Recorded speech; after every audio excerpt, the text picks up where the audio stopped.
last case was about a young man who was 17 at the time, and he was taken and sent to death in Saudi court for saying a joke that it was interpreted as sacrilege. So he spent 20 years in prison on death row, and I worked on his case. I did a lot of work, and I said maybe the best way is to go back to Carter. Maybe he will do something. And, they blocked me, basically. They told me to go away. Hello, my name is Stanley Heller. Welcome to the Struggle Video News. In frigid New England, activists seek new ways to protest for Palestine. One is the car rally. This one took place starting in a big parking lot and driving down the highway to an Islamic center in Bridgeport, Connecticut. That's crazy. Only you can pull it off.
Today we had a car rally.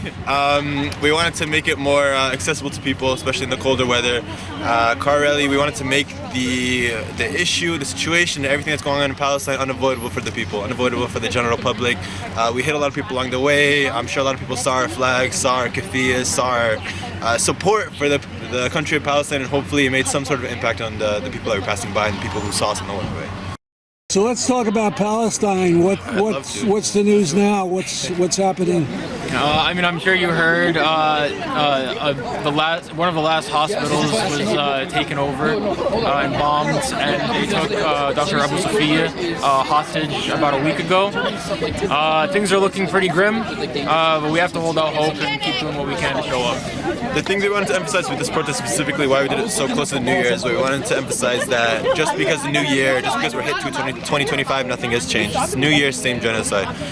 The same genocide, the same ethnic cleansing, the same occupation that's been torturing our people for the past 76 years is still in effect in 2025, and just because the new year hits doesn't mean anything changes in Palestine. So like Ahmed just mentioned, nothing's going to stop in our pursuit for freedom, pursuit for liberation for our people, and we won't stop no matter what stops, no matter what tries to stop us. And if anything, if I can chime in, we're only ramping up because in about a week we're going to have Donald Trump take office, and who knows what that's going to entail.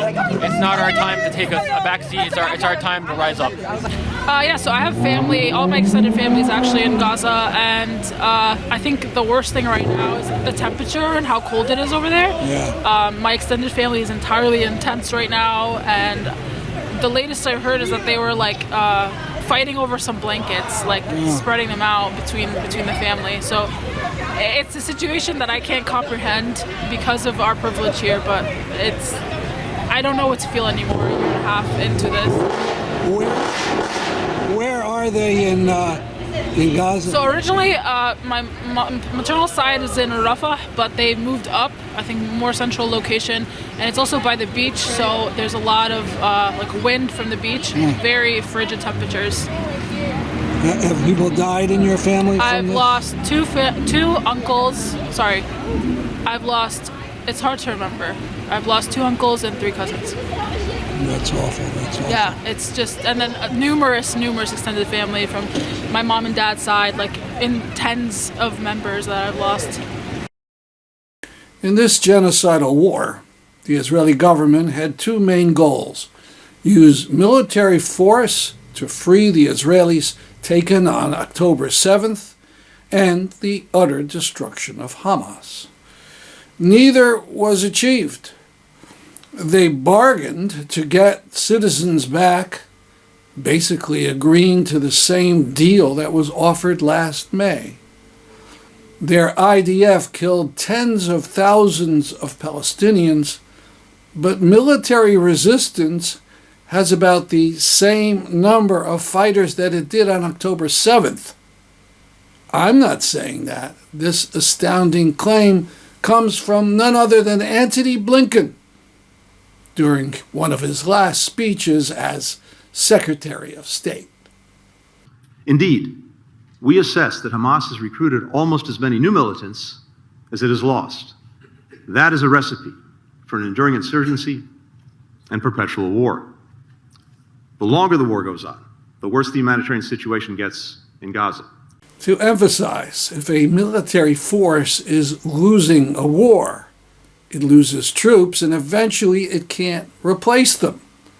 But as Blinken says, this is not happening in Gaza. A complete Israeli failure. At Blinken's last press conference, he would not call on reporters critical of the Israeli genocide. Sam Husseini spoke out and was dragged out. 2 or 3 people. You pontificate about a free press? You pontificate about a free press? You are hurting me. You are hurting me. You are hurting me. I'm asking questions after being told by Matt Miller that he will not answer my questions until I'm asking questions. Wasn't the point of the May 31st statement to block the ICJ orders? You blocked the ICJ orders. Please, sir, respect the process. Oh, respect the process. Respect the process. While everybody from Amnesty International. From Amnesty International to the ICJ saying that Israel's doing genocide and extermination, and you're telling me to respect the process. Criminal! Why aren't you in The Hague? Why aren't you at The Hague? He yelled. The Hague being the site for war crimes trials. A brave act. However, as this person on Twitter wrote, shamefully, none of the other reporters in the room did anything to support Husseini. Kamal Adwan director Dr. Sophia is still being held in an Israeli prison out of pure vindictiveness. Let us remember the hundreds of reporters and media workers that Israel killed.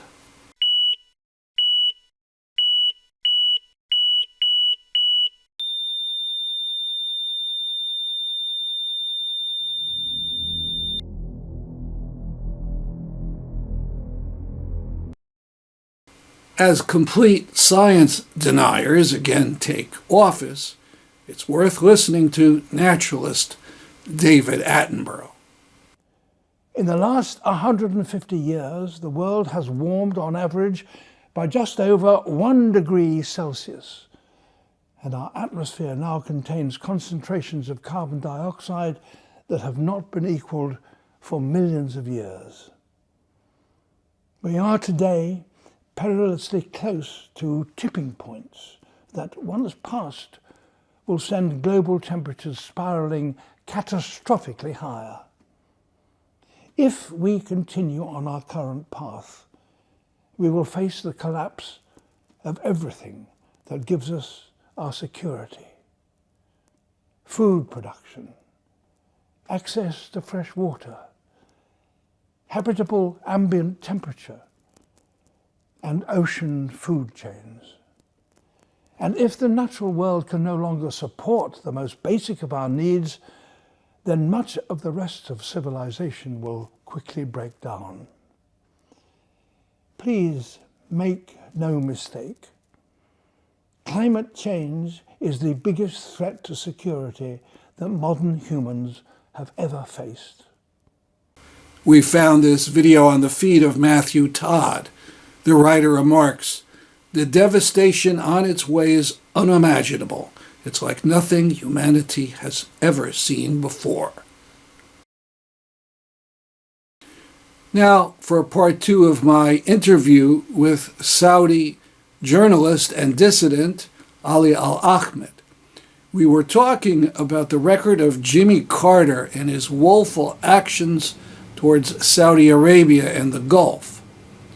In this part, in the conclusion of the interview, we talk about Carter and Afghanistan, and also critique Carter when he was supposedly so much better after he was president. Let's talk about Carter and the Afghan extremists. Yes. He supported the right-wing extremists in Afghanistan with money and weapons. What was he doing there? So one thing is very important for American viewers to see is that most of their politicians, when they make policies, they do not see the people in that region. They do not care what happens to them. It doesn't even cross their mind, oh, but this will affect the people there. This will happen. It does not cross their mind, because unfortunately, I have to say it because I am one of those millions of victims. These people see the Arabs and Muslims as worthless. Madeleine Albright said it when she said, "Oh, it's worth it. 500,000 Iraqi kids." But if you take the word Iraqi and put Christian or Jewish kids, she would not say that. But because they see us as worthless humans. When what Carter did, he took Afghanistan from a modern country, secular country, under the lie that, oh, the Soviets are going to move from Afghanistan and they will occupy the Gulf and they will take that and do all of that. And what they did, Carter enabled the coup in Pakistan and then support war in Afghanistan that destroyed both countries. These countries were stable. They were, they had something going for them. But now it's almost 45 years later. Afghanistan is becoming the millions of people who have died by starvation, by bombs, by war, by ugliness, and the destruction of trillions of dollars, both in Pakistan and Afghanistan, and of course affected the entire region. For what? It was based on a lie, and based on this fear and conspiracy that did not exist. And of course, and nobody's apologizing for this. It became the Al Qaeda, which attacked of course. the US on That's 9/11. I was always called Carter the godfather of Al Qaeda, because he is the one who started using non-state actors and funding them, like Osama bin Laden and the Taliban and the people before the Taliban, to start a war and continue to kill and commit massacres and atrocities. So it's very insulting when I hear somebody says the human rights president. Whose human right? The Afghans, that he has destroyed their country multiple times, the Pakistanis who lost their democracy because of him, the people in my country who could have removed the monarchy and now could have some open society that allows women, that we could have had a lot women driving 40 years ago, but because Carter, uh, the problem, he grew up in this sort of supremacist environment, with this sort of idea that Arabs and Muslims are worth nothing. They do not they didn't care, and he just cared about the money. And I can tell you, I had interaction with the Carter Center over several cases, and that's what my reaction was, and my experience was, these people care nothing for the people, and this whole thing is a sham. All right, I want to And get the into man is that. evil. Wanted to get into that now. Sometimes you hear some liberals say, well, Carter wasn't so good as president, but once he got out, he became a very great humanitarian. So first, let's talk about 1989. And now Carter is no longer president for, years. And the Saudis do a PR campaign called Saudi Arabia Yesterday and Today. You came to the U.S. to hold demonstrations and events Yes. about it. Why? What happened there? Well, in the 80s, I was young and I left the country, and I was kind of working underground. So my activism, they asked me because they wanted somebody who speaks English. My English was not pretty good, but I did speak, some English. So I came to the U.S. from my country to participate in this campaign. We called it the Other Face of Saudi Arabia. And that campaign was to counter the Saudi PR campaign. They spent hundreds of millions. I think it was 200 millions at the time. They had a 3-week, they rented the convention center in Washington, and then in Atlanta and Dallas and New York, Los Angeles. And so we traveled, we trailed that, we shoved ourselves in these rented vans, and we traveled, and we shoved ourselves in, like 10 people in one room in the motel or something. And our campaign was basically asking for a constitution, for women's rights, for human rights, and I wish I had prepared to show you the material, and I will send you a video. Maybe you can use it in the editing. So Carter, it was the one in Atlanta who inaugurated this 2 week. It was 2 weeks in convention downtown Atlanta. It was my first time going to Atlanta, and we were there for 2 weekends, and we were dressed up in our national attire, and we were protesting against it. They said, where there is not a single woman inside that convention, or that it was, and the idea was to make people say, oh, Saudi Arabia is now a modern country because of the Saudi clan, and the Americans are supporting that. He opened it. So how is it when he goes there and endorse a dictatorship that did not have a single woman in that working in that convention or that exhibition? And he came and supported it. And if you look at that movie or documentary, Dark Money, he's in there, and he expresses love to the Saudi monarchy. So how is that person a human rights president? I have no idea. I mean, Let's he talk took about money the from Carter Center. You briefly sort of mentioned it here and there, but let's talk about that in detail. So the Carter Center is supposed to promote human rights all over the world, and you approached the Carter Center for help? Twice over the years, over 2 cases. The last case was about a young man who was 17 at the time, and he was taken and sent to death in Saudi court for saying a word, a joke that it was interpreted as sacrilege. So he spent 20 years in prison on death row, and I worked on his case. I mean, I did a lot of work, and I said maybe the best way is to go back to Carter. Maybe he will do something. And, they blocked me, basically. They told me to go away. One of their employees, God bless her soul, Miss Ashley, she called me and she told me, look, Ali, this is what happened. They're not going to help you. And he was going to Saudi Arabia. I learned that he was going to meet, at the time, King Abdullah. And he refused to address this issue. He did not care about it. And I even send a letter to I did some work, I sent a letter to the class he was teaching.